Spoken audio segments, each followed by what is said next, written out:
Bienvenue sur ma chaîne Info Farah. Dans cette vidéo, je vais vous montrer la manière de demander la naturalisation française par décret.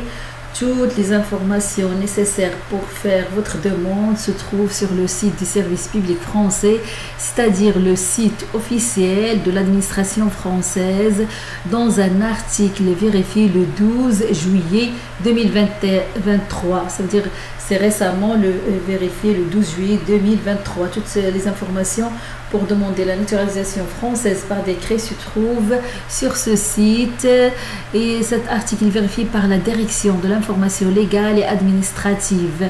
Donc si vous êtes étranger et vous voulez avoir la nationalité française, la naturalisation par décret est une procédure d'acquisition de la nationalité française. Donc dans cet article, il vous indique toutes les conditions à remplir et les étapes pour faire la demande. Donc les démarches à faire, soit si vous vivez en France, il y a deux situations: soit vous vivez en France, soit vous vivez à l'étranger. Moi je vais vous parler comment demander la naturalisation française par décret si vous vivez en France. Donc les démarches à faire, il faut vérifier les conditions. Il vous montre aussi comment demander la naturalisation française à partir d'une vidéo qui se trouve sur cet article. Je vais vous mettre le lien si vous voulez visualiser cette vidéo et voir toutes les conditions pour demander la naturalisation française par décret. Donc il faut d'abord savoir, si vous ne remplissez pas toutes les conditions, vous pouvez devenir français par une autre procédure. Il faut vérifier si vous avez d'autres conditions pour demander la nationalité française par une autre procédure. Donc pour cette procédure que je vais vous expliquer, c'est-à-dire demander la naturalisation française par décret, l'âge, vous devez être majeur. Vous pouvez déposer votre demande dès l'âge de 17 ans. Si votre demande est acceptée, vous obtiendrez la naturalisation à partir de vos 18 ans. Donc la naturalisation peut être accordée à un enfant mineur resté étranger bien que l'un de ses parents soit devenu français. Toutefois, l'enfant doit avoir résidé en France avec ce parent durant les 5 années avant le dépôt de la demande de naturalisation. Pour le lieu de résidence, si vous devez résider en France au moment de la signature du décret, c'est-à-dire la décision de naturalisation, cela signifie que vous devez avoir en France le centre de vos intérêts matériels, c'est-à-dire notamment professionnels, et de vos liens familiaux. Si vous résidez en France mais que votre époux, bien épouse et ou vos enfants résident à l'étranger, la nationalité française peut vous être refusée. Pour la durée minimale de résidence en France, pour demander la naturalisation française par décret, c'est-à-dire une durée minimale de 5 ans de résidence en France est exigée. Toutefois, il y a des exceptions. Aucune durée minimale de résidence en France est exigée si vous êtes dans l'une des situations suivantes. Vous avez le statut de réfugié. Vous venez d'un pays francophone et vous parlez le français car c'est votre langue maternelle.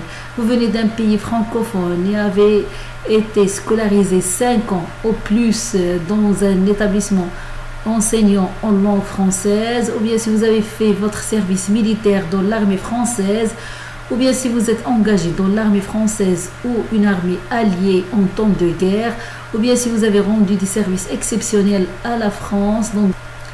Donc dans ces cas que j'ai précités maintenant, il n'y a aucune durée minimale de résidence en France, c'est-à-dire vous pouvez demander la nationalité française à tout moment. Donc il n'y a pas une durée minimale de résidence en France qui est exigée si vous êtes dans les cas que j'ai cités maintenant.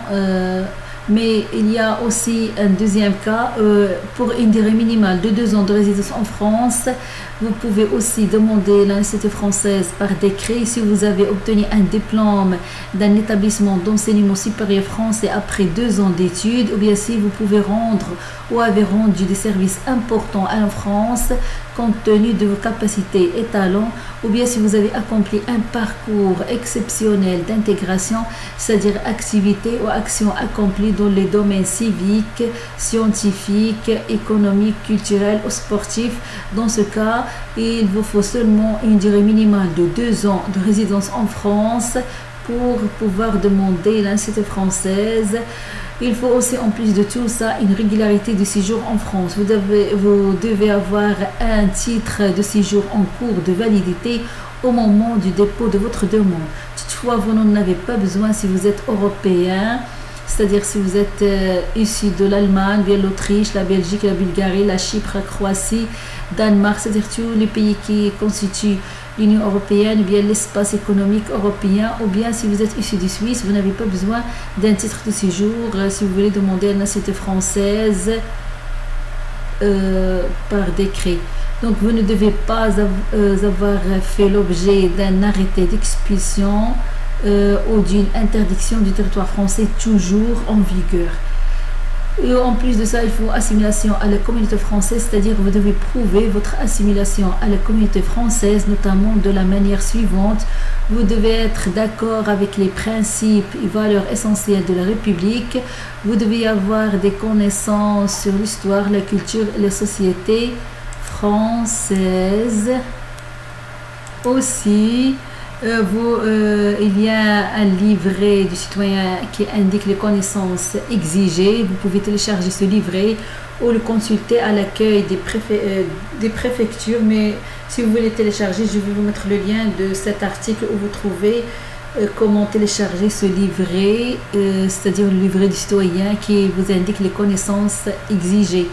En plus de ça, il faut la connaissance de la langue française, c'est-à-dire vous devez justifier d'une connaissance suffisante de la langue française. Alors, si vous demandez la naturalisation française, pour obtenir la naturalisation française, vous devez justifier une connaissance de la langue française à l'oral et à l'écrit au moins égale au niveau B1 du cadre européen commun de référence pour les langues.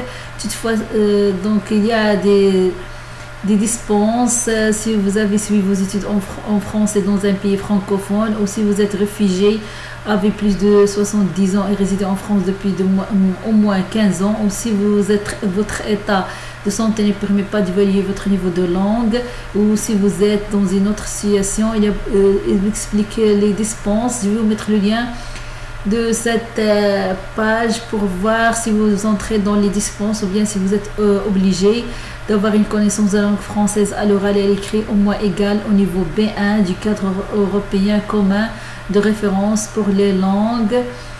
Donc tout ça expliqué sur ce site. Si vous voulez demander la naturalisation française par décret, en plus de la connaissance de la langue française, il faut une insertion professionnelle, c'est-à-dire l'insertion professionnelle est une condition essentielle de l'assimilation et de l'intégration en France. L'insertion professionnelle signifie que vous devez avoir des revenus stables et suffisants pour subvenir à vos besoins et à ceux de votre foyer fiscal, c'est-à-dire l'ensemble de personnes remplissant une seule déclaration de revenus, exemple époux, épouse et enfants à charge. Pour la moralité, absence de condamnation pénale, vous devez être de bonne vie et mœurs. Cela signifie notamment que vous ne devez pas avoir été l'auteur de faits contraires à l'ordre public. Aussi, il faut aussi savoir plus sur l'absence de condamnation. Si vous voulez savoir plus sur l'absence de condamnation, donc vous ne devez pas être dans l'une des situations suivantes: avoir été condamné en France à une peine de moins 6 mois de prison sans sursis, ou bien il ne faut pas avoir été condamné pour un crime ou un délit constituant une atteinte aux intérêts fondamentaux de la nation, ou vous ne devez pas être condamné pour un acte de terrorisme. Donc toutefois, vous n'êtes pas concerné en cas de réhabilitation ou d'effacement de la condamnation du bulletin numéro 2 de votre casier judiciaire. Pour le prix de la démarche, si en cas général vous devez payer 55 €, cette taxe se règle avec un timbre fiscal. Toutefois, si vous déposez votre dossier à l'étranger, le paiement se fait auprès du consulat. Il faut savoir, donc pour constituer votre dossier, il vous faut plusieurs documents à fournir. Donc vous pouvez utiliser un simulateur pour avoir la liste personnalisée des documents à fournir, mais il faut préparer les documents suivants pour constituer votre dossier. Il faut faire attention que si les deux membres d'un couple veulent déposer une demande de naturalisation, ils doivent constituer deux dossiers, c'est-à-dire chacun a un dossier. Donc, si vous voulez envoyer votre dossier en ligne, il faut le timbre fiscal 55 €, copie recto verso de votre titre de séjour en cours de validité, sauf si vous avez la nationalité suisse ou d'un État européen. Il faut aussi document officiel d'identité, c'est-à-dire soit passeport ou bien titre de séjour. Il faut justificatif de votre état civil de nationalité, c'est-à-dire pour faire une demande de naturalisation française, vous devez fournir le justificatif d'état civil et de nationalité suivant votre acte de naissance, document justifiant la date du lieu de naissance de votre père et votre mère et de leur mariage s'ils sont mariés, tout document justifiant votre nationalité concernant votre pays d'origine, par exemple copie de passeport, c'est nécessaire, tout document justifiant d'une modification de votre nom. Il faut faire attention en fonction de votre situation, d'autres documents peuvent être demandés. Et donc c'est ça pour les actes civils que vous devez fournir. En plus de ça, il y a justificatif de votre domicile, il faut aussi justificatif de vos ressources et de vos impôts. Il y a toutes les explications nécessaires pour faire la demande de naturalisation française. Donc pour le justificatif de ressources, soit vous êtes salarié, soit vous êtes demandeur d'emploi, soit vous êtes stagiaire de la formation professionnelle, ou bien soit vous êtes artisan, commerçant, exploitant agricole, gérant, ou bien si vous exercez une profession libérale, il y a certains documents à fournir, ou bien si vous êtes micro-entrepreneur, ou bien auto-entrepreneur, ou bien lycéen étudiant, ou bien vous percevez des prestations sociales, ou bien si vous êtes à la retraite, ou bien si vous percevez une pension, une allocation en raison d'un handicap ou d'une invalidité, ou bien si vous êtes pris en charge par un proche, parent, conjoint. Tout selon la situation, donc il y a des documents à fournir. Je vous laisse le lien de cet article pour voir quels sont les documents à fournir selon votre cas. Donc je ne vais pas citer tous les documents aussi parce que la vidéo deviendra très longue. Alors je vous laisse le lien de cet article pour plus d'informations. Pour diplôme, attestation justifiant votre niveau de connaissance de la langue française, il faut aussi justificatif si vous vivez en couple, justificatif si vous avez déjà été marié, soit divorce ou veuvage, justificatif si vous avez des enfants mineurs, si vous êtes ancien combattant ou légionnaire, état des services, décoration et citation obtenue. Si vous vivez en France depuis moins de 10 ans, il faut extrait original de casier judiciaire étranger au document équivalent et doit être délivré par une autorité compétente due aux des pays dans lesquels vous avez vécu ou à défaut du pays de votre nationalité. Ce document n'est pas exigé si vous êtes réfugié politique, apatride ou si vous êtes entré en France avant d'avoir 18 ans.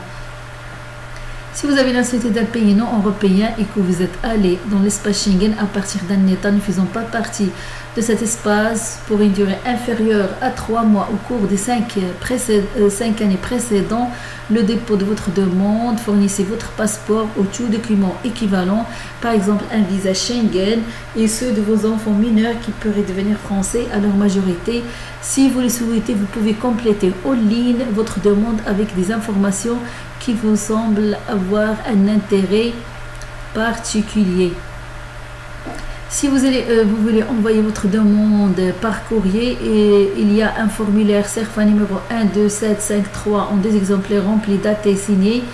Il faut un fiscal de 55 €, copie recto verso de votre titre de séjour en cours de validité, 2 photos d'identité format 35-45 mm, tête nue, indiquez votre nom, votre prénom et votre date de naissance, document officiel d'identité. En plus, il faut justificatif d'état civil et de nationalité, justificatif de votre domicile, justificatif de vos ressources. Il y a plusieurs, de toute façon, il y a plusieurs documents à fournir. Je vous laisse le lien de cet article qui se trouve sur le site Service public français pour voir donc comment vous voulez faire votre demande, soit par internet, soit par courrier, et quels sont les documents demandés. Je vous laisse le lien pour voir mieux toutes les informations. Donc si vous le souhaitez, vous pouvez compléter votre demande avec des informations qui vous semblent avoir un intérêt particulier. Indiquez ces informations sur papier libre, par exemple votre participation à la vie associative en France. Donc dans le cas où vous allez envoyer par courrier, il faut noter selon votre situation, d'autres documents peuvent vous être demandés. Et un récépissé vous est délivré lorsque vous avez fourni tous les documents demandés. Donc votre demande, si le service instructeur peut classer sans suite votre demande, donc si vous ne respectez pas les délais fixés, votre dossier peut être classé sans suite. Cela signifie qu'il n'est pas étudié. Le service instructeur vous notifie la décision de classement sans suite. La décision de classement sans suite indique les voies et délais de recours. Donc si vous n'avez pas fourni tous les documents, le service instructeur, si vous demande de fournir des documents complémentaires ou de faire des formalités administratives qui sont nécessaires à l'examen de votre demande, donc il vous donne un délai. Si vous ne respectez pas ce délai, il peut classer votre demande sans suite. Mais dans le cas où vous avez fourni tous les documents, vous avez un récépissé qui vous est délivré lorsque vous avez fourni tous les documents demandés.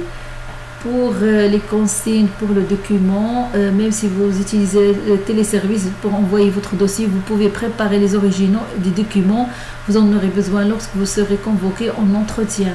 Pour les actes d'état civil, un acte d'état civil doit être fourni en copie intégrale et en original dans la langue du pays d'origine. Un acte de l'état civil français doit être délivré depuis moins de 3 mois.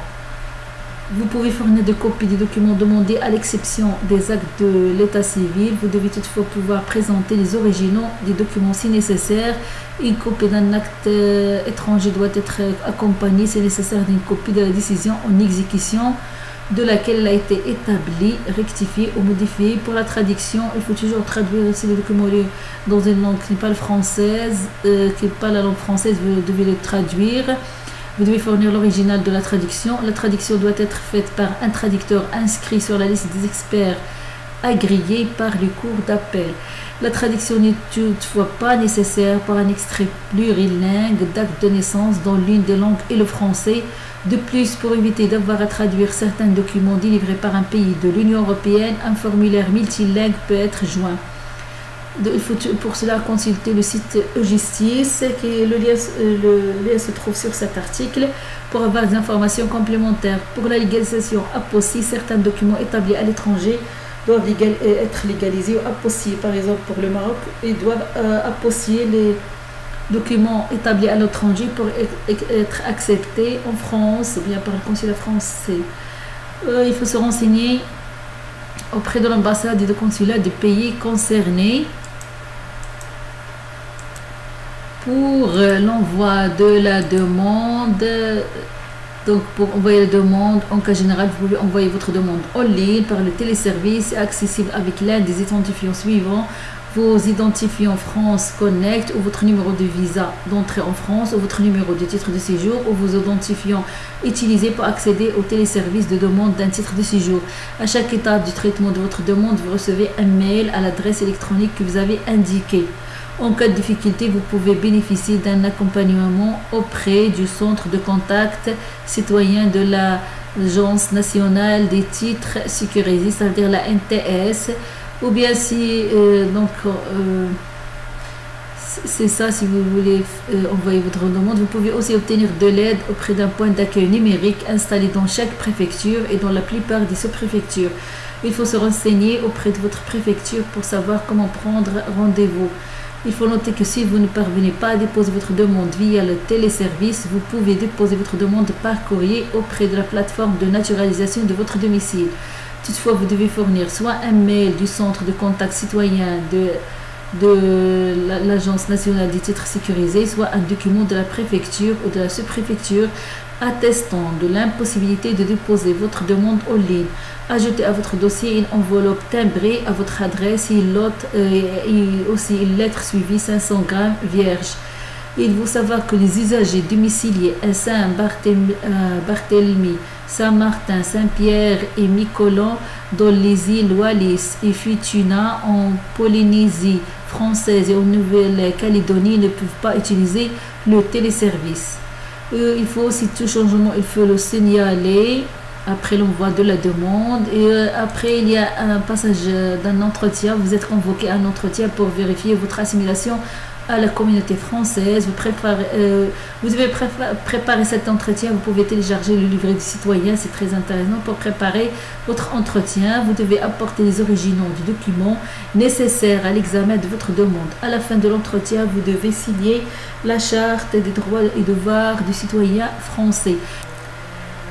Il faut aussi savoir que si vous ne vous présentez pas à l'entretien sans raison légitime, votre demande peut être classée sans suite, c'est-à-dire décision prise par le procureur de la République de ne pas donner de suite à votre demande.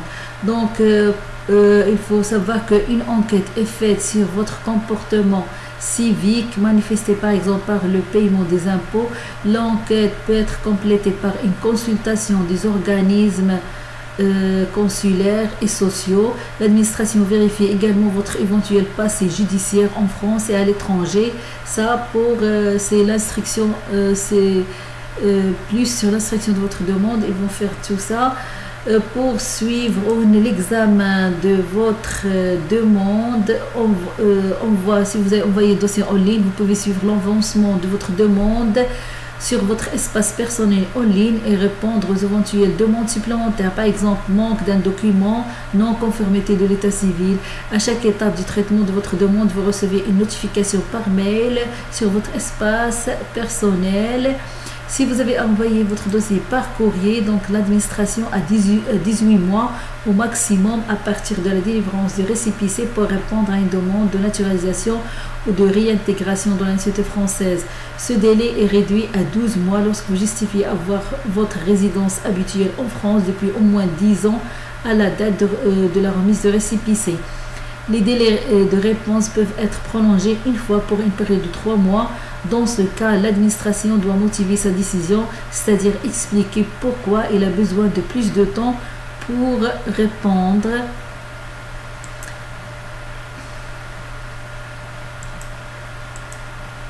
Et concernant comment conserver les décrets de naturalisation, si votre demande est acceptée, vous êtes informé par mail de votre inscription dans les décrets de naturalisation après sa publication au journal officiel ou par courrier si vous n'avez pas à communiquer de mail lors de la constitution de votre dossier. Vous devez télécharger votre décret de naturalisation sur le site Légifrance. Le décret de naturalisation prend effet à la date de sa signature. Vos enfants mineurs non mariés qui résident habituellement avec vous deviennent également français si leur nom est mentionné dans le décret de naturalisation. La minorité de l'enfant s'apprécie à la date de signature du décret. Il faut savoir si le décret de naturalisation peut être retiré après sa publication au journal officiel. Donc le décret de naturalisation peut être retiré dans les délais de 2 ans à partir de sa publication au journal officiel sur avis conforme du Conseil d'État si l'administration constate que vous ne remplissez pas les conditions. Le décret de naturalisation peut également être retiré en cas de fraude dans un délai de 2 ans à partir de la découverte de la fraude. Il faut vérifier le décret de naturalisation pour signaler une éventuelle erreur, si erreur de transcription dans le journal officiel ou bien s'il y a une erreur sur un acte d'état civil, donc il faut le signaler. Si par exemple, si vous constatez une erreur sur un acte d'état civil, naissance ou du mariage, vous devez envoyer un courrier au ministère de l'Europe et des Affaires étrangères. Il y a toutes les adresses nécessaires pour faire la demande s'il y a une éventuelle erreur. Si la demande, par contre, si la demande est refusée pour devenir français par naturalisation, faire un éventuel recours, donc l'administration peut prendre une décision défavorable dans les 2 cas suivants. Votre demande est irrecevable, cela signifie que les conditions fixées par la loi ne sont pas remplies. Votre demande est inopportune, cela signifie que l'acquisition de nationalité française n'est pas ou pas encore envisageable. Donc vous avez reçu une décision défavorable car votre demande est irrecevable. Dans ce cas, votre demande est déclarée irrecevable si les conditions fixées par la loi ne sont pas remplies. Donc la décision d'irrecevabilité doit être motivée. La décision vous est notifiée par courrier recommandé avec accusé de réception, ou lors d'une convocation à la préfecture. Si le motif de l'irrecevabilité disparaît, vous pouvez faire une nouvelle demande. Vous avez 2 mois à partir de la notification de la décision d'irrecevabilité pour faire un recours administratif auprès du ministre chargé de la naturalisation. Le recours administratif doit obligatoirement être fait avant de faire un recours contentieux. Il y a toutes les adresses nécessaires pour faire le recours. Si vous n'avez pas de réponse du ministre chargé des naturalisations dans un délai de 4 mois, cela signifie que votre recours est refusé. Vous pouvez alors faire un recours contentieux devant le tribunal administratif de Nantes. Vous avez un délai de 2 mois à partir de la date de refus. Mais dans le cas où vous avez reçu une décision défavorable car votre demande est inopportune, même si les conditions fixées par la loi sont remplies, votre demande peut être refusée ou reportée, c'est-à-dire ajournée si elle paraît inopportune. Si votre demande est reportée, un délai est imposé par exemple pour vous permettre d'améliorer votre insertion professionnelle. Une fois ce délai passé, vous pouvez faire une nouvelle demande.